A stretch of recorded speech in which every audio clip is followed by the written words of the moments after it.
Hi, I'm Keith Thompson.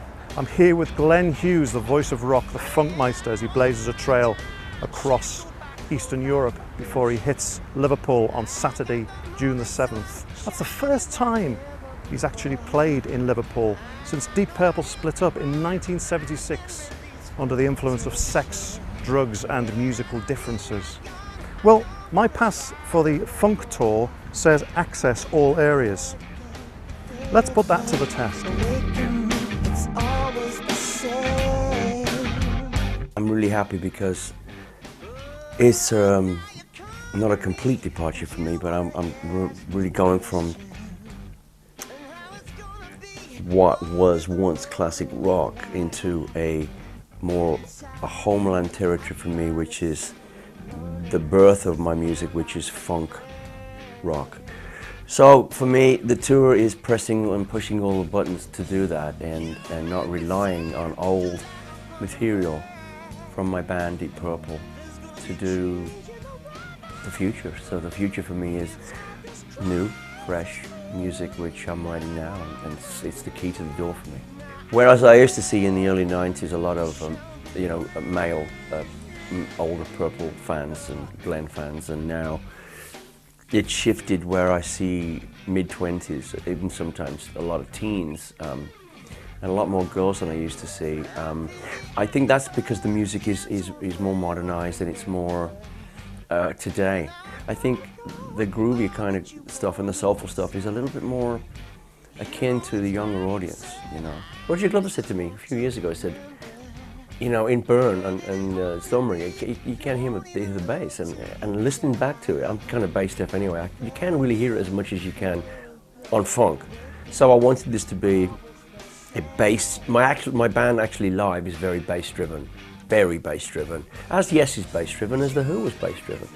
And you know, so this you know is very, very important. The bass guitar is very important. This album is very much a bass record, you know. I come from the 60s, James Jamerson, Carol Kay, the Detroit bass players, to Paul McCartney, to the wonderful Andy Fraser from Free. Those are the ingredients that I used to listen to. My audience primarily wants to hear these songs, the new songs, in the live format, because of the intense groove of Crave and First Underground and Love Communion, We Shall Be Free, Never Say Never, Oil and Water. Those songs are key to the new sound and the new set list. You make me sing, just like a falling bird. There's gonna be a change in the weather inside this crazy thing. I am going to go. Now I know I'll be free.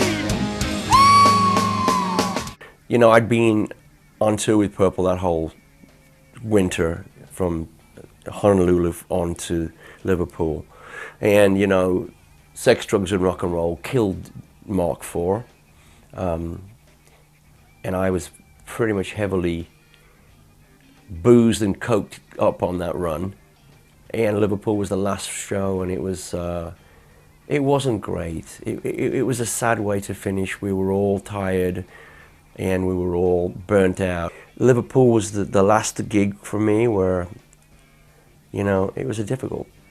It was a sad moment. Even in your 20s, you cannot be completely stoned because you can't deliver the emotional value of the song and performance.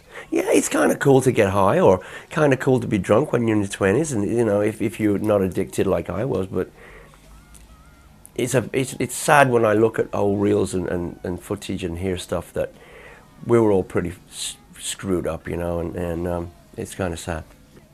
I love this city simply because without, and look, how many people have said the Beatles from Liverpool? It's so huge to me as a young boy when I was 12, with, you know, all that stuff going on ITV and BBC, and as a lad coming home from school waiting for the Beatles to come on. I'm looking forward to come back in this amazing year, capital of culture.